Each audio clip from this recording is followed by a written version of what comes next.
कांग्रेस सदर मल्लिकार्जुन खड़गे ने अमेरिकी सदर डोनाल्ड ट्रंप की जानिब से हिंदुस्तानी मसनूआत पर 50% टैरिफ आयद करने के ऐलान पर वज़ीर-ए-आज़म नरेंद्र मोदी और उनकी हुकूमत को शदीद तनकीद का निशाना बनाया है।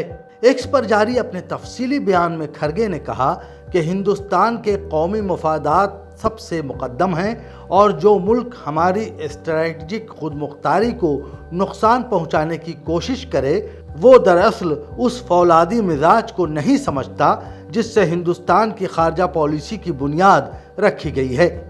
मल्लिकार्जुन खड़गे ने कहा कि हिंदुस्तान ने नावाबस्ता तहरीक के नज़रिए को हमेशा अपनाया है और वक्त के साथ साथ अपनी खुदमुख्तारी को कुर्बान किए बगैर बड़ी ताकतों के साथ ताल्लुकात को संभाला भी है, खा वो अमेरिका के 7वें बहरी बेड़े की धमकी हो या एटमी तजर्बात के बाद इक़्तिसादी पाबंदियाँ।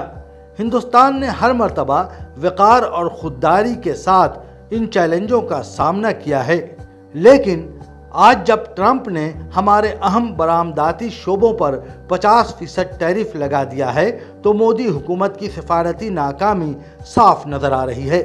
खड़गे ने वज़ीर-ए-आज़म मोदी पर इल्ज़ाम लगाया कि वो अमरीकी दबाव के सामने खामोश तमाशाई बने हुए हैं। उनके मुताबिक नवंबर 2024 में जब ट्रंप ने ब्रिक्स ममालिक पर 100% टैरिफ लगाने की धमकी दी और ब्रिक्स को ख़त्मशुदा इत्तेहाद करार दिया, उस वक्त भी मोदी महज मुस्कुराते रहे। Bureau report, Deccan media.